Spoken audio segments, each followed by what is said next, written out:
भक्तों, ओम नमः शिवाय। श्री शिवाय नमस्तुभ्यम। जय श्री महाकाल। भक्तों के आपके भी घर में कोई ऐसा व्यक्ति है जिसका विवाह नहीं हो रहा है? उसके विवाह के लिए आप लोग बहुत सारे उपाय करके देख लिए, बहुत सारे पंडितों के पास चले गए, बहुत सारे ज्योतिषियों के पास चले गए, लेकिन फिर भी जो इस व्यक्ति का विवाह है ना, उसका विवाह हो नहीं रहा है। और भक्तों के आपके घर में ये भी समस्या चल रही है, जो आपके घर का व्यक्ति है उसकी एज बहुत ज़्यादा बढ़ गई है, दिन ब दिन एज बढ़ती जा रही है, 30 से 35 साल का हो गया है या हो गई है, और बस आपको यही चिंता सताई रहती है कि इसका विवाह होगा भी कि नहीं होगा। और भक्तों क्या आपके जीवन में ये भी समस्या चल रही है विवाह से रिलेटेड? जिस घर में आप चाहते हैं कि मेरी बेटी का रिश्ता हो, लेकिन जो सामने वाला घर है वहाँ तो आपने रिश्ता भेज दिया, लेकिन जो आपका रिश्ता है वो एक्सेप्ट नहीं कर रहे, मतलब वो मान नहीं रहे, ना हाँ कर रहे ना कर रहे, बीच असमंजस में डाल रखे हैं। तो भक्तों चिंता मत करिए, आज की जो ये वीडियो होने वाली है सिर्फ और सिर्फ गुरुदेव जी ने विवाह से रिलेटेड उपाय बताए हैं। 2 से 3 ऐसे उपाय बताए हैं जिसको अगर आप अपने जीवन काल में करते हैं तो आपकी जो भी मनोकामनाएं भगवान भोले बाबा निश्चित रूप से पूरी करेंगे ही करेंगे। और गुरुदेव जी का ऐसा उपाय है कि इसको उपाय को लाखों लोगों ने किया है। जी हाँ भक्तों, लाखों लोगं ने किया है और इससे उन सब की मनोकामना पूर्ण हुई है। तो भक्तों चिंता मत करिए, इस उपाय को आप बस सच्चे दिल से करिए और भोले बाबा पे विश्वास रखिए, आपकी मनोकामना जरूर पूर्ण होगी। तो चलिए चलते हैं उपाय को जानते हैं गुरुदेव जी ने आज के इस वीडियो में कौन कौन से उपाय बताए हैं। और उससे पहले जो भी भक्त आज हमारे चैनल में पहली बार आए हैं और मेरी आवाज़ पहली बार सुन रहे हैं तो चैनल को कर ले सब्सक्राइब और बेल नोटिफिकेशन को ऑन कर ले, जिससे गुरुदेव जी की आने वाली अपकमिंग वीडियोज़ आपको मिलती रहे। अब भक्तों सबसे पहले उपाय की तरफ चलते हैं। तो इसमें गुरुदेव जी ने बोला है कि जो भी अभी सावन का मतलब सावन का जो समय आ गया, ठीक, मतलब 22 तारीख से कल से ही सावन का समय शुरुआत है और सावन के समय पे ही आपको ये उपाय करना है और कोशिश करिए कि सोमवार के दिन ही इस उपाय को करें। अब इस उपाय में करना क्या क्या है, आइए सामग्री को लिख लीजिए। तो इसमें गुरुदेव जी बताते हैं कि आपको क्या करना है, हल्दी की गांठी चाहिए। तो हल्दी की जो गांठ होती है, मतलब बिना पिसी हुई हल्दी, आप किराना स्टोर में जाएंगे तो खड़ी हल्दी बोल दें, तो वहाँ से आप 50 से 60 ग्राम हल्दी ला लें, ठीक। अब भक्तों आपको करना क्या है कि हल्दी को उसको पीस लेना है और जितनी भी हल्दी पीस के निकल के आएगी बाहर, मतलब 50-60 ग्राम के आसपास की, उसको आप आधी कटोरी डाल लें, मतलब कटोरी लें और आधी कटोरी हल्दी भर लें। थोड़ा ज़्यादा हल्दी ही भरें क्योंकि इसमें हल्दी का बहुत ज़्यादा उपयोग है इस उपाय में, ठीक।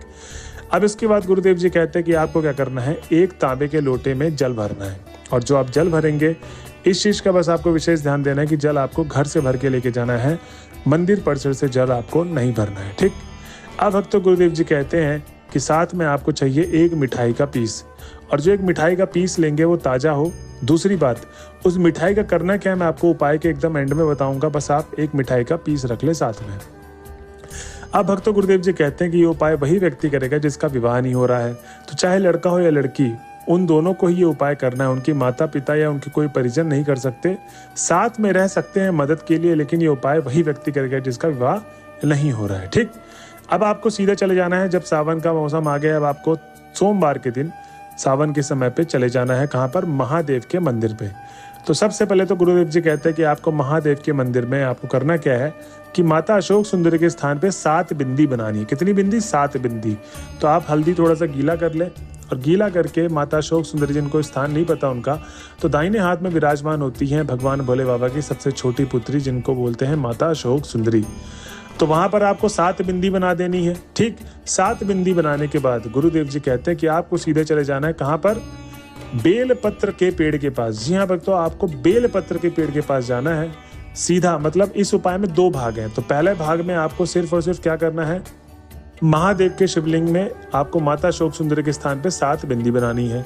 अब दूसरे जो इसका उपाय का दूसरा भाग है, इसमें आपको बेलपत्री के पेड़ के पास सीधा चले जाना है, ठीक। अब कहीं भी रुकना नहीं है आपको, वही मिठाई का एक जो पीस मैंने बोला था, 1 लोटा जल, और वो जो हल्दी जो आपने गीली करके माता अशोक सुंदरी के स्थान पर लगाई थी, वही हल्दी आपको भी लेके जाना है, ठीक। अब गुरुदेव जी बोलते हैं कि जब आप बेलपत्री के पेड़ के पास पहुंच जाएंगे तो अब यहाँ पर आपको महादेव का स्मरण करना है। मतलब स्मरण में आप उनके मंत्रों का जाप, उनके नाम का उच्चारण या श्री शिवाय नमस्तुभ्यम का भी जाप 7 से 10 मिनट निरंतर आपको करना है, ठीक, जो इस उपाय को कर रहा है।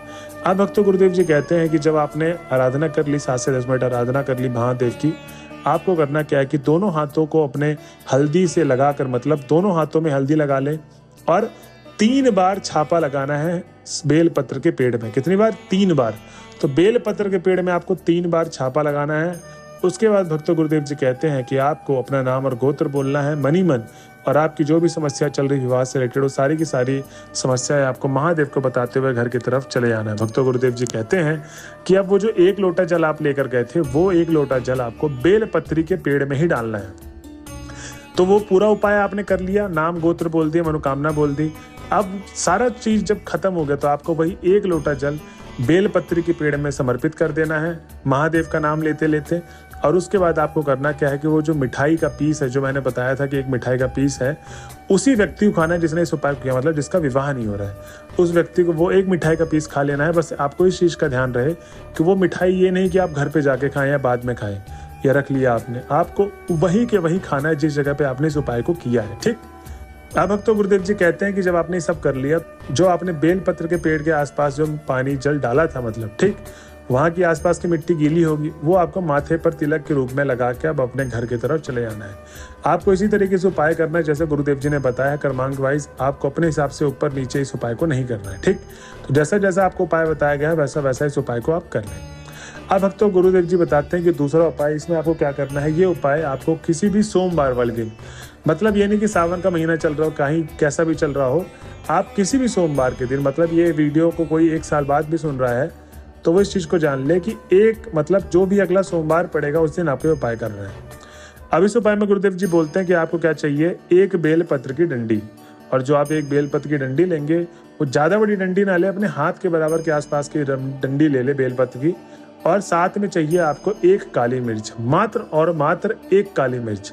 ये नहीं कि आप अपने हिसाब से 2 से 3 काली मिर्च ले लो, जितनी आपको सामग्री की क्वांटिटी बताई जाए कि इतना लेना है आपको उतना ही लेना है। तो 1 बेलपत्र की डंडी और 1 काली मिर्च। अब जो तीसरी और अंतिम सामग्री चाहिए वो चाहिए आपको 1 लोटा जल, जो तांबे के लोटे में भरा होना चाहिए। और जल कहाँ से भरा होना चाहिए, घर से जल आपको भर के लेके जाना है। तो ये तीनों सामग्री लेके आपको महादेव के मंदिर में चले जाना है सोमवार के दिन। अब जब आप महादेव के मंदिर में सोमवार के दिन पहुंच जाएंगे तो गुरुदेव जी कहते हैं कि आपको 7 से 10 मिनट भगवान भोले बाबा की आराधना करनी है। आराधना करने के पश्चात ही उपाय को करना है। तो ये ध्यान रहे कि जाते ही उपाय शुरू नहीं करना है, सबसे पहले आपको आराधना करना है। अब आपने आराधना कर ली, गुरुदेव जी कहते हैं कि आपको उत्तर दिशा की तरफ मुख करके शिवलिंग के सामने बैठ जाना है, मतलब विराजमान हो जाना है। अब जहां पर आप बैठे हैं तो जो आपकी आंखों के सामने शिवलिंग का हिस्सा दिख रहा है, उसके जस्ट अपोजिट वाले भाग में, मतलब जो हिस्सा आपको नहीं दिख रहा उसके पीछे वाले तरफ में आपको वो 1 बेलपत्र की डंडी और 1 काली मिर्च रख देनी है। अब उसके बाद वहीं पर खड़े होकर उत्तर दिशा की तरफ ही मुख रहे शिवलिंग के सामने खड़े हो जाएं और पूरा का पूरा 1 लोटा जल आपको श्री शिवाय नमस्तुभ्यम बोलते बोलते या भगवान भोले बाबा के नाम का आराधना करते करते पूरा का पूरा जल समर्पित कर देना है। अब जो आप जल अर्पित करेंगे, जैसे आपने देखा होगा कि एक नदी होती है समान धारा की तरह बहती, न ज्यादा तेज न ज्यादा धीरे, एक ही धारा बनाते हुए, ऐसे ही आप जब 1 लोटा जल अर्पित करेंगे महादेव के ऊपर, तब आपको एक समान धारा बनाते हुए पूरा का पूरा जल समर्पित करना है और निरंतर जाप करना है किसका, श्री शिवाय नमस्तुभ्यम, जब तक जल समाप्त नहीं हो जाता। अब आपने जल भी अर्पित कर दिया। अब गुरुदेव जी बोलते हैं कि जो भी इस व्यक्ति के लिए उपाय कर रहा है, चाहे उनकी माता या पिता या कोई परिजन कर रहा है और या वो व्यक्ति खुद कर रहा है, तो उसका नाम लेना है, गोत्र बोलना है और जो भी समस्या बताते हुए घर की तरफ चले जाना है। भक्तों गुरुदेव जी कहते हैं जो भी भक्त मेरे बताए गए उपाय को इस तरीके से करता है, उसकी जो भी मनोकामना है भगवान भोले बाबा निश्चित रूप से पूरी करते ही करते हैं। तो भक्तों ये थी आज की वीडियो। अगर आप वीडियो में लास्ट तक आ गए तो श्री शिवाय नमस्तुभ्यम लिखना ना भूलें। मिलते हैं अगले वीडियो में, जब तक के लिए बने रहे हमारे चैनल में। हर हर महादेव।